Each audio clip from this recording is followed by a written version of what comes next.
And we're live. And we're live. Pablo, why don't you tell us what you're holding there? Okay. So this is a pocket watch, and I like them very much. And I started collecting them. Move in a little bit so they can. Tell Uh, us what you have here. You got one, two, three. You got four in front of you. What are these pocket watches? How old are they? Tell us about them. okay. Well, the first thing I'll tell you is how I got started with this. Okay. And I noticed that my oldest son started liking watches a lot, Wristwatches. wristwatches. And I liked wristwatches a lot. And that's when he was getting older and he was starting to uh, date girls, and he got his girlfriend. And so he started liking wristwatches. And I said, I like them too. And this is a way of me staying in touch with my son. It's a hobby that he likes. Wristwatches. Yes, Okay. I like them too.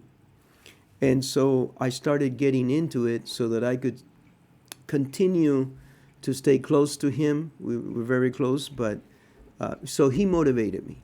Yeah, something to bond over. Something to bond over, okay? And I thought, okay, well, he likes it, I like it, we're going to develop this. And then from the wristwatches, okay, it ended up coming into pocket watches because pocket watches are a world of their own. And how long ago did you start collecting these? About 2 years ago. Okay. So, Pandemic yeah, or after the. yeah. I met this gentleman. His name is Richard. He's been very influential in my life, in our lives. Great guy. Great Very guy. special man. That's right. He had he continues to have an extensive collection. And through another referral of ours, Mike ended up referring us to him, saying, "Hey, you like watches? I have this gentleman that his entire life has been devoted, and Richard has a tremendous repertoire." And he's considered a master watchman, right? Yes, Richard can take him apart, put him back together. He's a world of knowledge. It's there, I. It's tremendous. Every time we get together, not only do I tremendously enjoy it, but I learn so much from him Yeah. in the time that we're together. And now we've become good friends. And he's been extremely influential in my collection. And so he's taught me a lot of stuff. There's no end to what you can learn. For example, railroad watches, the reason that they came about is because in the old days, in the United States, when the railroads got started, they needed to have exact timing because there was only one lane. And so one train was coming and the other train going. And if they didn't separate appropriately at the right time, they would crash. And there were several very large crashes that cost lives. And so they had to standardize the pocket watches, and they became railroad watches. And there are several things that they need to have. For example, this is called a hunter's case, which you can close it like this. This would not qualify as a railroad watch Because it doesn't have an open face. because it doesn't have an open face. And Richard explained to us that the idea was that you needed to be able to pull it out right away, see the time, and if you're fumbling with opening a case or something, that No, wasn't it's okay. seconds lost, and according to Richard, it could be lives. And then, for example, even though this one is open face, it's still not a railroad watch because this is a stem set. They had to be lever set. So that way, when you pulled the watch from your pocket, you didn't inadvertently change the time. You had to unscrew the face in order to, pull the lever up and then change the time. So there are a lot of, and you can get I mean, and on and on and on. They had to be Arabic numbers and so forth and so on. Large, bold numbers. Yes. So, so you got into it because you just liked watches. You wanted a bond with your son. Yes.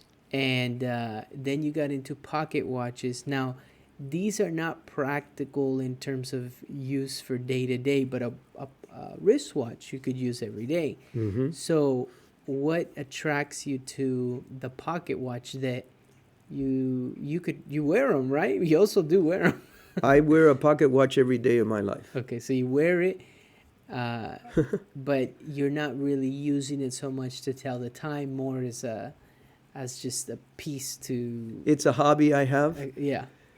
What got me into it is to me it's and you learn to appreciate this when you're with people like Richard. Yeah. It's a world within them, filled with gears and springs and jewels set properly, specifically, measured to tremendous small resistances. And, you wind it and it goes. And they've been doing these since the 1800s, 1700s. It's a tremendous technology. Yeah. It's beautiful, and I fell in love with it. I fell in love with the intricacy of them. And then I started learning about their parts. You have the mainspring, you've got the hairspring, you've got balance wheel. The balance wheel, you've got the escapement. And the more I learned, the more I wanted to learn. Yeah. And then, I mean, May it's an art. Is Yeah. actually an art.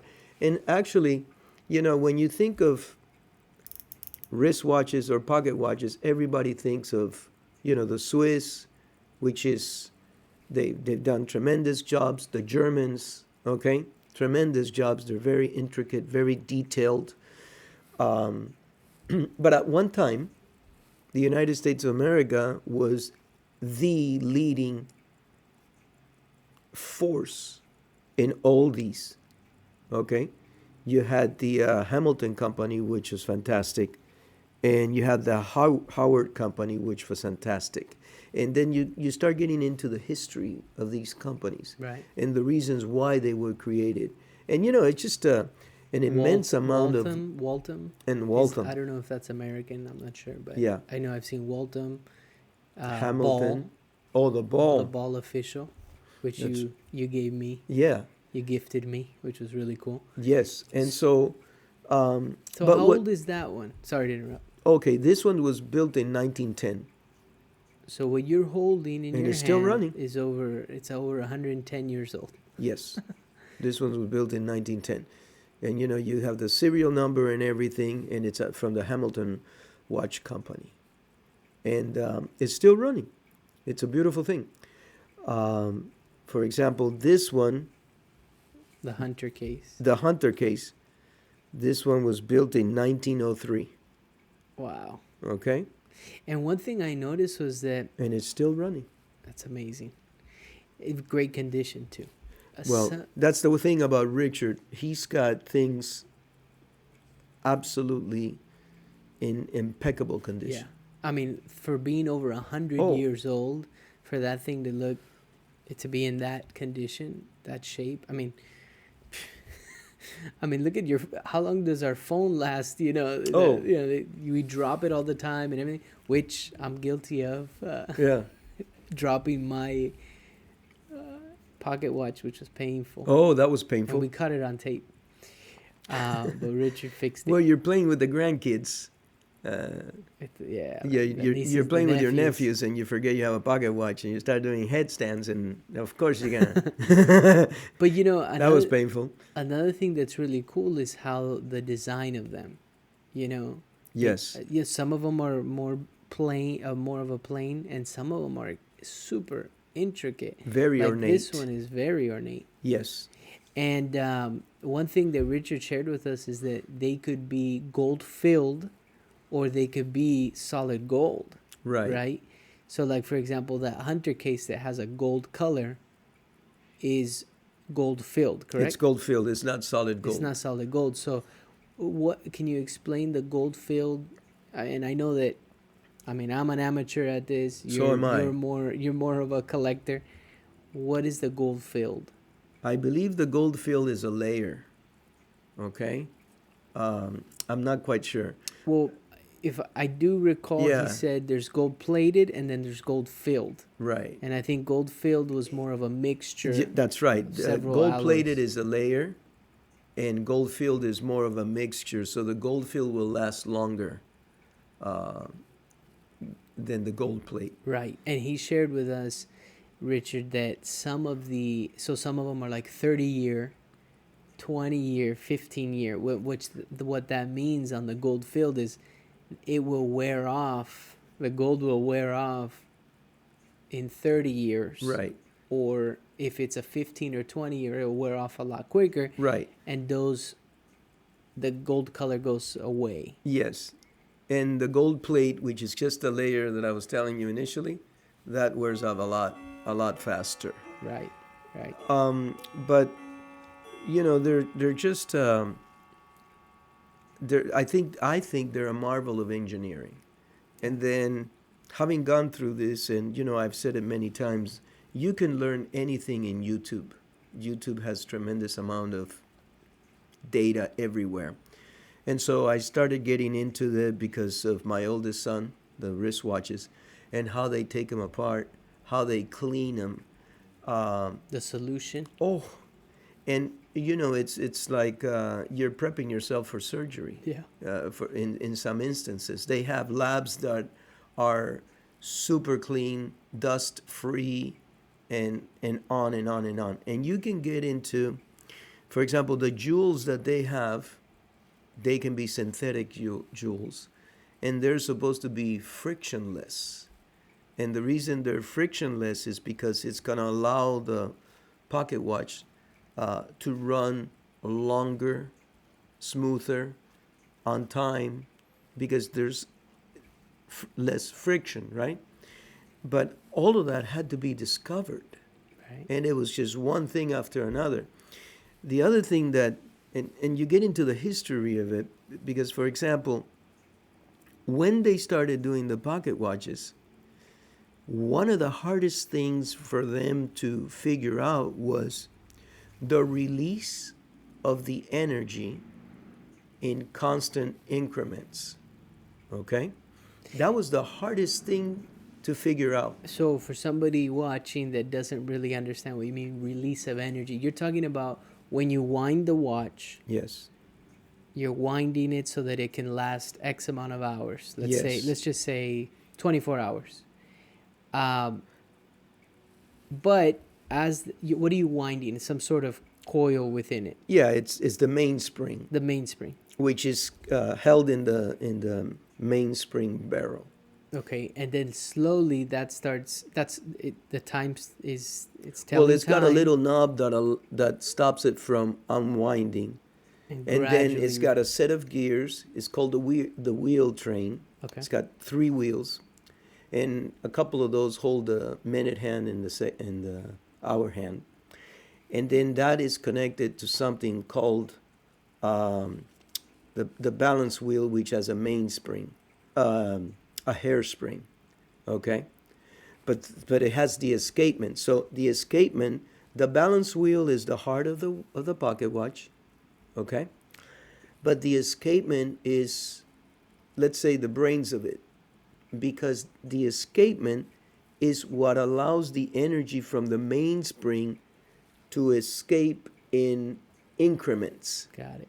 And the only reason it does that is because it has 2 jewels on opposite ends that click and unclick into place.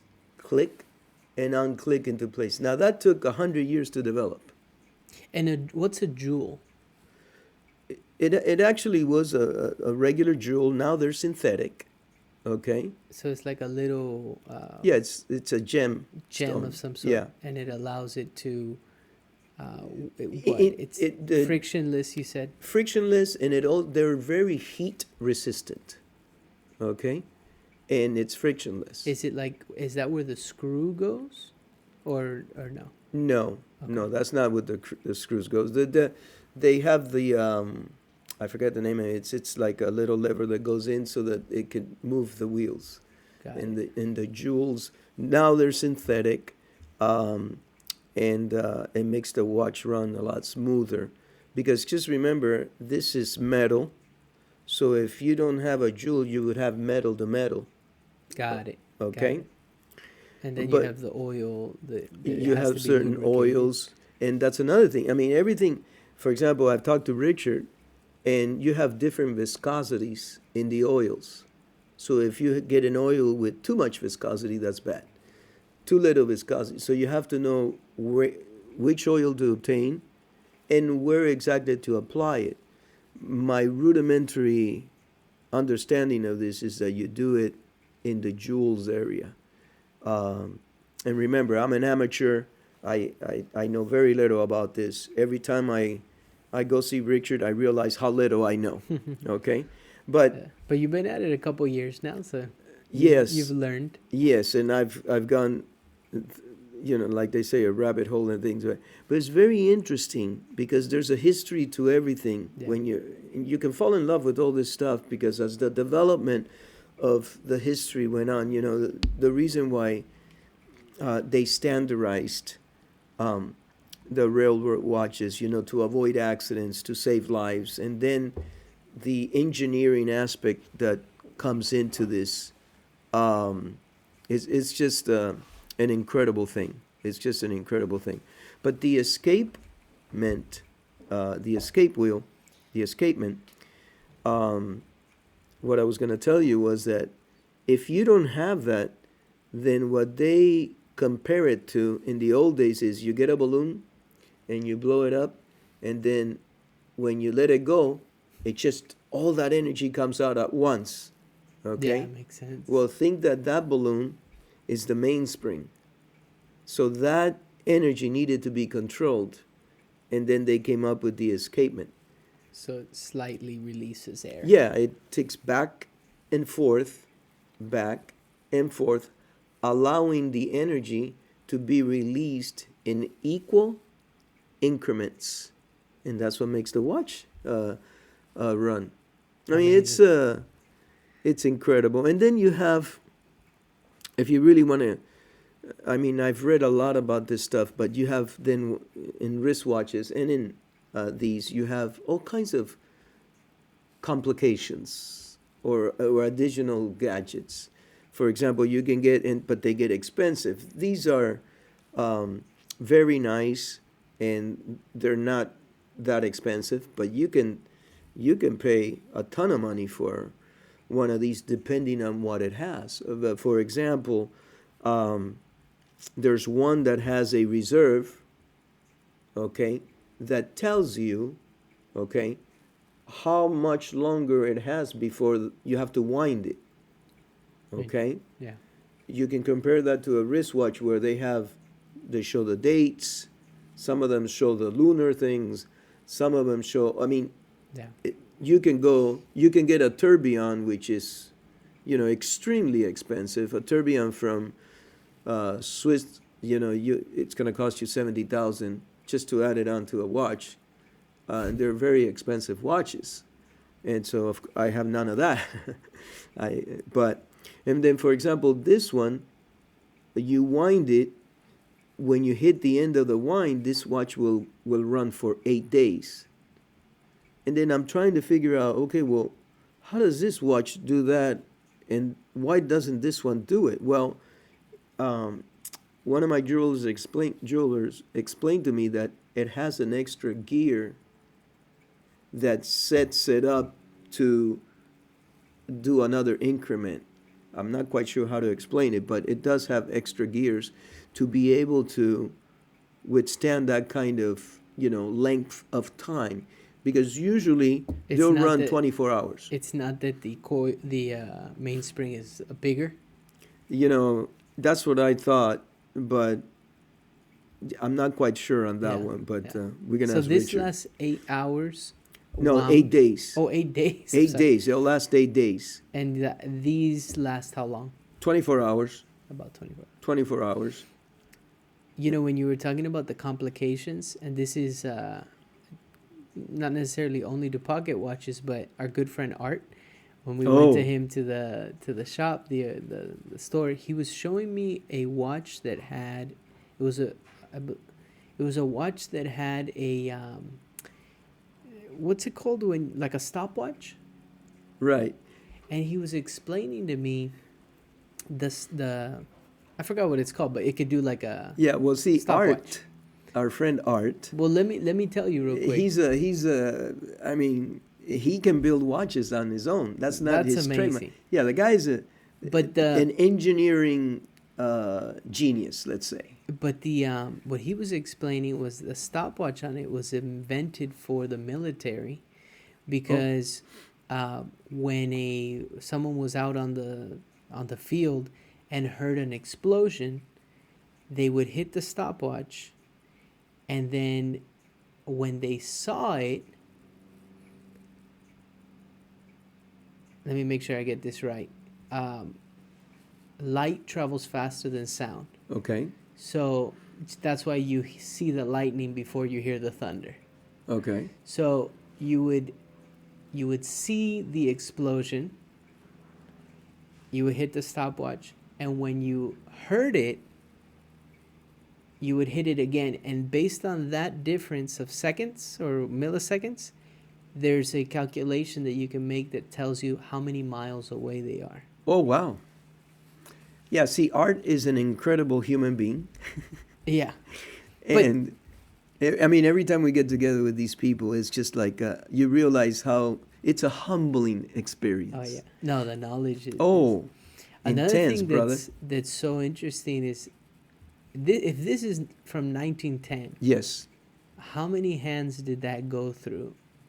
Who wore that watch? You know, to me, I find that so interesting because there's a history behind each one. Like you have some that have they were designated for somebody. Right. One, I think I remember Richard showed us one that said like, you might have it. It said like to my husband, Christmas of the year like 19. I haven't bought that one yet. No, oh, okay. It says We got to go back to him. it was dedicated. It says to my husband. I think it was Christmas of like 19 In 1901, I think. something like that. Yeah. So like that was a gift. So it's like, imagine the history of the person that wore that watch. Oh, no, it's amazing, actually. And, you know, some of these things stay as heirlooms in the families. Yeah. We have a couple friends, actually, that want us to take their watches to Richard or somebody to get them working again. Because, see, the beauty of these, they're all in working conditions. Yeah. Okay? That's Because amazing. I've gone to places where they are selling them and they're not working. Right. They're not in working conditions. Now, how can you sell a watch, you know, It's not running. You want it to work. And not, yeah, you want it running, right? And but I love them. I fell in love with them. And then what ended up happening is my grandkids, as I pull them out and show it to them, they started liking them. So then I went to our jeweler, Eddie. Eddie is a fantastic human being, and he said, "No." I said, "Eddie, look, sell me a." He's Argentinian, but we don't hold. He's that against him. Argentinian. We won't hold it against him. And so, I mean, he's just the nicest guy on the face of the planet. He's a good guy. Yeah. So Eddie, I mean, I go in there and every time I can, I bother the heck out of him. It's a wonderful experience for me. But so I went in there and I said, sell me a pocket watch, a cheap one, so that I can take it apart with my grandson. And he went through his stuff and he came out with a pocket watch and he says, here. And he wouldn't let me pay for it. He just gifted it to me. And then I said, no. And then then I said, well, I need to buy some, because in order to take it apart, you need special parts. And he had this set of specialized screws. And I went there, and again, he gifted it to me. The guy is, just, the salt of the earth. And so we used that to take that pocket watch apart. And so, my 5-year-old grandson, he was 5 years old at that time, and we did a video on it. He was able to take it apart, and he was just thrilled to death. And he actually learned some of the parts and learned to name them and stuff like that. And it's all because of the influence, Sure. Yeah. And so I love it. It's a problem. I think it's an addiction, actually. It's a cool hobby, though. It's a cool hobby. Now, Art took us to his jeweler in Pasadena, and the guy said that he has Nice guy. he has a super nice guy too. So he has a client that actually had to get therapy. Remember? Because every time he went by a jewelry place, he would stop and buy Watches. 3-4 watches. It's just, so he had to get himself a therapist to wind down on this stuff. Yeah. And I gravitate towards it. And if I find something that I like, it's difficult to walk away. Yeah. But it's unique, and you have to have some. There's something that draws you to it. I don't know if it's the engineering of it or just learning something new, because it's different. Not everybody is drawn to these things. They're older. You can't really use them, let's say, as an actual. So I wonder if history will come back, and how things repeat, like you see trends come back. Yes. I wonder if one day pocket watches will come back. Well, one of the things with this collection is that it's very affordable. If you're talking about Swiss wristwatches, they're extremely expensive. This is still very affordable. Okay. That's one thing. The other thing is that I find that it's a world of engineering in a little. I marvel at the intricacies of the gears, their sizes. They are built to perfection, the detail. Everything has to be on tune in order for it to work. Yeah. And what we just showed in the beginning was the balance wheel. But in everything, it's just, it is a prime example of many, many, many parts working together for a common goal, and that common goal is to tell time. I don't know if there's anything else you wanted to add into there, but when you say that many parts working together, it reminded me, it's like in society we all need each other. We all need to work together to move ahead, and we can't. The balance wheel cannot function without the mainspring. And I quote it a lot, but in Meditations by Marcus Aurelius, he says that you're really into that book. The top row of teeth needs the bottom row of teeth. So you need your fellow man to be able to live life. You can't eat without the bottom row of teeth. You need both. And that we need each other in that same fashion. We do. If we realize that, we would be in a better place, I think. All these wars and all these things that we're fighting over territories and things,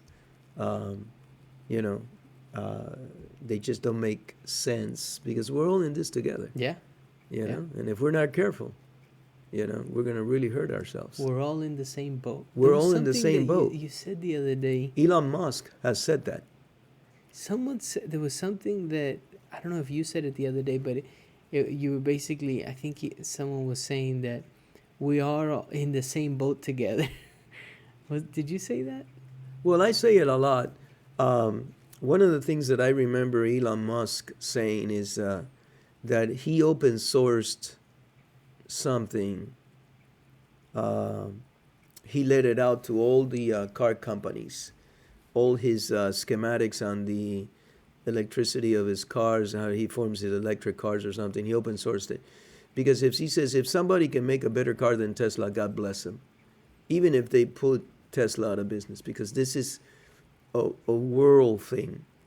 And, it's very interesting because the analogy that he gave in that podcast was, look, if we're all in a boat together and the boat is sinking, and I have a really good design of a bucket, okay, why should I keep it to myself?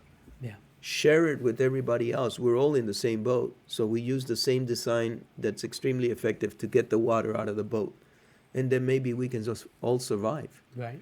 Because if I'm the only one that has the really, really kick butt design and all the other buckets are rudimentary, that boat's going down and I'm going down with him. Yeah.